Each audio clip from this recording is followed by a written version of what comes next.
श्री स्वामी समर्थ, जय जय स्वामी समर्थ. मी आज तुम्हाला एक उपाय सांगणार आहे.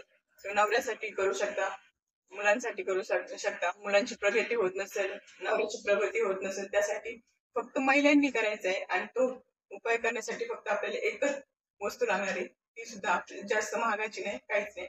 फक्त आपल्याला एक सुपारी लागणार आहे. या प्रकारची सुपारी लागणार आहे. सुपारी लाल पाहिजे, पण माझ्याकडे सुपारी लाल नाही, मी पूजेसाठी ठेवले. तेव्हा मी तुम्हाला ही सुपारी दाखवते या पद्धतीने. फक्त लाल पाहिजे, पूजेची सुपारी पाहिजे. ही सुपारी घ्यायची, आपल्या देवाऱ्यात ठेवायची, हळदी कुंकू व्हायचं, अक्षता व्हायच्या, आपल्याला फुलं वगैरे असेल तर फुलं, दिवा धूप वगैरे दाखवायचं, ओवाळायचं. या पद्धतीने आपल्याला पूजा करायची आहे.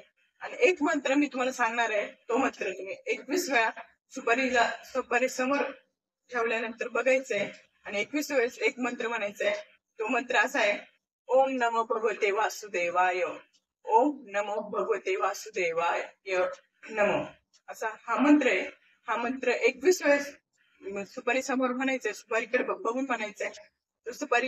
तो मंत्र मग झाल्याच्या नंतर एक आपल्याला सफेद कपडा घ्यायचा आहे. या पद्धतीने सफेद कपडा घ्यायचा. त्या सफेद कपड्यामध्ये आपल्याला सुपारी आपली उभी राहिली पाहिजे. या पद्धतीने उभीच राहिली पाहिजे. सुपारी आडवी झाली नाही पाहिजे. आपण बांधताना ही लक्ष घ्यायचंय. सुपारी आडवी झाली नाही पाहिजे, उभीच राहिली पाहिजे. त्या पद्धतीने आपल्याला सुपारी बांधायची आहे आणि आपल्या मुख्य दरवाजाच्या वरती अडकवायची. मुख्य दरवाजाच्या आतल्या साईडला, आपल्या घरातल्या साईडला, बाहेरच्या साईडला नाही. बाहेरच्या लोकांचं लक्ष त्याच्यावर गेलं नाही पाहिजे, म्हणून ती आतल्या साईडला अडकवायची. आणि तुम्हाला 100% फरक पडणार आहे. आणि हा उपाय तुम्ही करू शकता, कधीही करू शकता. त्याला काही हे नाही, अमावस्या असो, पौर्णिमा असो, पण तुमच्या याच्यावर शुभ दिवस बघून तुम्ही करू शकता. कुठल्याही दिवशी केला तरी प्रॉब्लेम नाही. या पद्धतीने करायचा.